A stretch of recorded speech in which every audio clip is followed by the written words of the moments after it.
Bonsoir, j'avais envie de vous faire cette petite vidéo explicative parce que il y a quelque temps je vous ai parlé de ces appareils que nous avons qui nous permettent d'avoir des champs magnétiques très élevés pour que les entités puissent se manifester. Ils n'ont pas besoin d'être très élevés, mais les appareils eux-mêmes sont très puissants. Alors là, c'est la toute dernière que j'ai reçue. Hein, vous voyez, c'est mignon, un petit boîtier. Euh, c'est un Anglais qui nous les a fabriqués.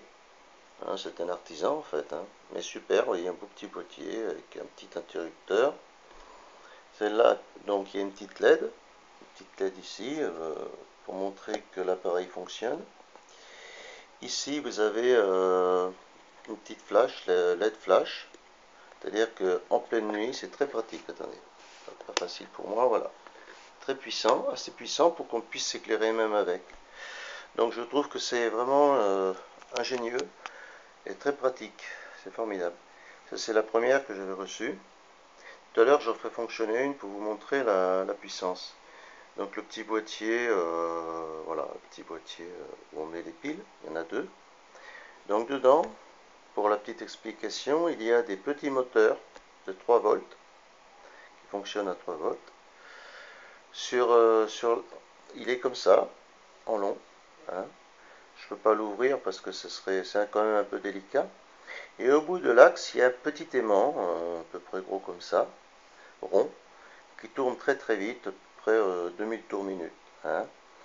Et donc cet aimant qui tourne très très vite sur lui-même génère un champ magnétique mais vraiment colossal. Hein. Donc moi j'ai mesuré, vous voyez, avec cet appareil là, j'ai fait des essais. Donc là je vais l'allumer. Je vais faire quelques essais mais pas bien longs parce que vraiment c'est très puissant. Hein. Donc pour le moment je le pose. Je vais en allumer une. Je vais allumer la dernière que j'ai reçue. Je prends certaines précautions. C'est pas que c'est vraiment. Si, ça peut être très dangereux pour les gens qui ont, je veux dire, un pacemaker, euh, des appareils médicaux, respiratoires, etc. Enfin bon, voilà, c'est quand même pas anodin. Il faut prendre des précautions. Ça génère des champs magnétiques très puissants et les champs magnétiques dans l'organisme, des fois, ça fait pas bon ménage. Personnellement, j'ai pu l'expérimenter avec Christophe dans la dernière enquête que nous avons fait tous les deux. Nous avons été dans un château et dans une petite pièce en fait, nous avions mis deux pompes, l'une à côté de l'autre. Et puis on a été exposé un petit peu longtemps, disons, voilà, suffisamment pour que on puisse avoir un sacré mal de tête. Hein. Voilà, on a eu un putain de mal de tête, on est sorti de la pièce. Et je vais même vous dire que pour la petite anecdote, en fait ça donne des hallucinations, ça peut donner des hallucinations, des maux de tête, des éruptions cutanées, enfin c'est pas anodin. Hein. Faut pas être exposé trop longtemps. La mesure, là je vous fais un petit plan pour vous expliquer tout ça pendant que je parle. La mesure normale pour un homme est de 6 milligauss. Il ne faut pas qu'il soit exposé plus de 6 milligauss à plus de 6 milligauss pendant. Vous allez voir la comparaison, hein, c'est pour ça que j'ai pris cet appareil. Pas plus de 6 milligauss pendant à peu près une demi-heure ou une heure, ça peut être dangereux. Enfin, disons qu'on peut déjà ressentir quelque chose de désagréable dans notre corps. Donc là, je vais la mettre en route. Hein. Donc voilà. Bon, là, les couchés, c'est pour faire le plan pour la cam, pour l'appareil photo. Enfin, oui, l'appareil photo. Donc voilà, donc je la mets en route. Voilà. Alors moi, j'ai fait des mesures incroyables. J'ai écarté l'autre pendant ce temps-là.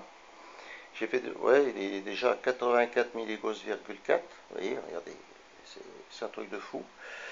Donc, je vous parlais tout à l'heure de 6 milligauss, mais imaginez déjà. Regardez la puissance. 72,7, 60. Bon. Il faut savoir que, vu la configuration du moteur, je prends certaines précautions pour pas. Voilà. Derrière, c'est moi j'ai remarqué que c'était ici que la pompe émettait. Enfin, on appelle pompe parce que les entités viennent vers ces appareils pour prendre l'énergie. Mais autrement, c'est des générateurs, hein, tout simplement des petits générateurs de champs magnétiques. Donc, je vais déjà faire une première mesure. La mesure la plus élevée que j'ai pu avoir derrière, c'est une mesure de 7000 milligauss. C'est pour vous dire, mais attention, l'appareil contre la paroi, hein. Donc là, simplement, je vais vous montrer. Donc, on est déjà à 133 milligauss. Vous voyez, j'ai presque pas bougé et ça monte, hein. Donc là, je vais être obligé de régler l'appareil, c'est-à-dire parce que voilà, sinon ça ne va pas aller. Donc je vais le régler pour qu'on puisse faire des mesures très élevées, voilà, jusqu'à 20 000 milligauss. Donc je vais l'approcher, voilà. Vous voyez, vous avez déjà 1850 milligauss, c'est quelque chose de fantastique. Alors il faut savoir, je vous montrerai 2140, vous voyez, je vous montrerai derrière ce que ça peut donner. J'essayerai tout à l'heure de chercher le point exact où ça donne le plus avec l'appareil. Donc moi ce que j'ai remarqué, c'est que ces champs magnétiques sont émis de part et d'autre de la pompe maximum à une distance de 1 mètre, hein. À partir de 1 mètre, on n'a plus rien du tout. Bon, autre chose, c'est très important de savoir, puisque il y a beaucoup de choses qui sont dites sur les champs magnétiques. D'abord, le champ magnétique, il se déplace à la vitesse de la lumière, donc ça va extrêmement vite. Et quand la source n'est plus là, il n'y a plus rien. Je veux dire, ça ne s'accumule pas dans une pièce. Je l'ai étudié ces jours derniers. S'il n'y a pas la source continue, s'il n'y a pas une source continue, il n'y a plus de champ magnétique. C'est-à-dire que ça s'arrête instantanément. Donc là, je vais quand même faire un petit peu vite. Je commence à prendre mal au crâne. Ça va vite, hein. Je suis assez exposé là, moi, quand même, hein. Donc voilà. Je vais le remettre. 1500 milligauss. 2080. Vous voyez. Donc c'est pas un jouet, hein. C'est vraiment pas un jouet. Donc je le retourne. Je vous montrerai tout à l'heure ce que je vous disais à propos des 1 mètre. Donc là, simplement, pour vous, je vais essayer de... Je tremble un peu parce que, attendez, je vais changer de main, ça sera plus facile. 5250, vous voyez. Bon, l'appareil est contraint, l'aimant est derrière, il tourne, c'est normal. Mais c'est fantastique, hein. Vous voyez, 6740, donc je vous disais pas de bêtises. Bon, il faudrait vraiment trouver le point exact, ça peut prendre un peu de temps parce que il y a toujours un endroit, si vous voulez, voilà, qui est le plus fort, hein, c'est normal, il y a toujours un endroit où l'appareil émet plus. Donc il faut savoir que pour nous, nous on le sait maintenant, c'est à l'arrière que ça émet le plus. Et tout à l'heure, vous avez vu, j'ai topé presque les 7000. Donc je vais essayer de retrouver le point exact. Pas facile. Je suis déjà amusé, mais pendant ce temps-là, moi, je prends du champ magnétique. Parce que je suis à moins d'1 mètre de la pompe, hein. 6620, 6650. J'aimerais vraiment lui faire taper les 7000 pour bien vous montrer, mais c'est pas facile. Voilà, mais je vais arrêter parce que c'est vraiment très puissant. Et je ne veux pas prendre de risque ce soir. Donc voilà. Alors, pour bien vous expliquer, comme je disais, à partir de 1 mètre, ça décroît. Donc, là, je vais la régler bon, pour vous montrer comme au départ. Hein, vous voyez, 2640, presque 3000 milligauss, c'est un truc de fou au départ. Donc, doucement, je vais commencer à me reculer. Doucement, doucement. Vous voyez déjà, regardez la différence. Hein. Bon, je vais régler l'appareil parce qu'en fait, c'est pas 20. Attendez, je vais le remettre. Voilà. Voilà. Mais ça décroît très vite, hein. Mais voilà. Donc 32 milligauss, 20. Mais c'est beaucoup, hein. C'est des valeurs très élevées quand même, hein. Voilà. Je suis à peu près à 80 cm. J'ai encore 1,1. Bon, enfin quand même, disons que dans une pièce, si on les laisse, si on la laisse tourner longtemps, les entités, je mets dessus pour le plaisir. Voilà, c'est vrai qu'il fallait quand même que je la règle. Je le règle. Okay, pour le plaisir, je laisse là pour vous montrer les mesures. Bon, je disais donc, quand on laisse cet appareil dans une pièce, c'est surtout en fait, bon, ça rayonne à 1 mètre, peut-être un peu au-delà parce que on ne sait pas comment exactement la finalité des champs magnétiques. Bon, il y a encore des inconnus. Mais moi, avec l'appareil, j'ai mesuré à 1 mètre, hein, tout autour de l'appareil. Au-delà d'1 mètre, il n'y a plus rien. Mais bon, euh, prudence quand même, parce que la dernière fois, on y a ramassé. Christophe et moi, on s'est pris un mal de crâne. Et pendant que je fais cette petite expérience avec vous, là, je suis tellement prêt que je commence aussi à avoir mal à la tête, vous voyez. Donc, mais c'est pour la bonne cause, c'est pas très grave. Donc, le principe, c'est que l'entité vient aux alentours, se ressource, et puisse partir, et puis se matérialiser, faire un signe. Ça peut nous aider dans les EVP que nous avons avec nos appareils, les dictaphones. Ça peut nous aider au niveau des caméras. On peut des fois, comme ça nous est arrivé récemment, il y a l'appareil photo qui n'aime pas du tout les champs magnétiques, je suis en train de m'en apercevoir, parce que c'est puissant, hein. Voilà. Donc voilà les appareils que nous avons, en complément des caméras et tout. Là je vois c'est un tout petit peu trouble, et donc c'est parce que... Alors, l'union fait la force. Je vais mettre les deux. Boum. Alors imaginez, hein. Je suis obligé de... Voilà, 290, vous voyez. Bien sûr, plus il y en a, et plus ça donne, hein. Je suis presque à 1 mètre et 20 milligauss, enfin, voilà. Donc voilà, je voulais faire un petit point sur ça, hein, sur ces appareils.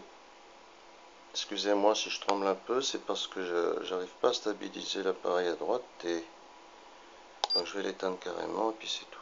Voilà. Non, mais en fait, c'est pas anodin, hein. Donc voilà, Christophe en a une. Bon, moi, j'avais envie de m'en acheter une deuxième, parce qu'on va pouvoir... bon, là, je vais l'éteindre. Ah là, oui, ce que je voulais montrer, très important. Parce que, bon, je vais l'éteindre celle-là à droite. Je vais le rallumer pour bien vous montrer ce que je disais. Au-delà d'1 mètre, enfin 1 mètre, hein. Attendez, voilà. Bon. Là, vous voyez, on pourrait y croire que le champ magnétique reste vers moi et tout, etc. Dès que j'éteins la pompe, dès que la source, hop, c'est fini. Excusez-moi, j'ai pas filmé. Alors, je vais recommencer parce que je viens de m'apercevoir que j'étais à côté. Dur. Voilà. Donc je recommence. Voilà, 154, 39, 6, 9. Je mets pas les deux en route, hein, parce que c'est moi qui prends, là. Donc, c'est pour vous montrer que une fois que c'est vraiment éteint, c'est fini. Même à moins d'1 mètre, tout ça, c'est terminé. Je peux mesurer dans la pièce, partout, il n'y a rien. Voilà. Donc, c'est assez trompeur, parce que l'appareil met ça, hein, et vous voyez, là, il vient de monter à 3,3 milligauss, parce que vous ne pouvez pas voir, parce que j'étais en train d'éteindre, et il l'a fait juste avant. Voilà. Donc, voilà ces appareils que nous avons, hein. Alors, le monsieur a mis un petit fantôme, une petite croix, c'est sympa. D'ailleurs, je projette d'en faire une moi-même. Hein, je vais me servir du même boîtier. Je sais où les trouver, là, aussi pour mettre les piles, tout. Mais il n'y aura pas la LED. Mais je mettrai ici très certainement un autocollant ERP03 au lieu de... Bon, celle-là, je vais les laisser pour celle-là. Mais la prochaine, celle que je vais faire moi-même, je mettrai ERP03. Il n'y aura pas de LED, je vais faire basique, commutateur, moteur aimant qui tourne à fond, la gomme. Et puis voilà, alimentation. Et ça donnera autant que ça. Et j'attends parce que financièrement, bon, il faut faire venir le matériel. Et puis bon, bah, quand même là, au total, j'en ai pour 80 € les deux, hein. Donc maintenant, mais le monsieur en a fait une autre, ce monsieur que j'aime beaucoup, il s'appelle Steve, hein, a fait une autre pompe avec un moteur qui pourra se régler, c'est-à-dire qu'ici, là, il y aura il y a un petit truc qu'on tourne, et avec un cadran ici. Et donc on pourra moduler la puissance, ce qui serait pas mal. Voilà, c'est un projet, moi personnellement c'est un projet pour moi. Mais je verrai, selon la finance. Voilà, je voulais faire un petit point et puis vous expliquer tout ça. Au revoir.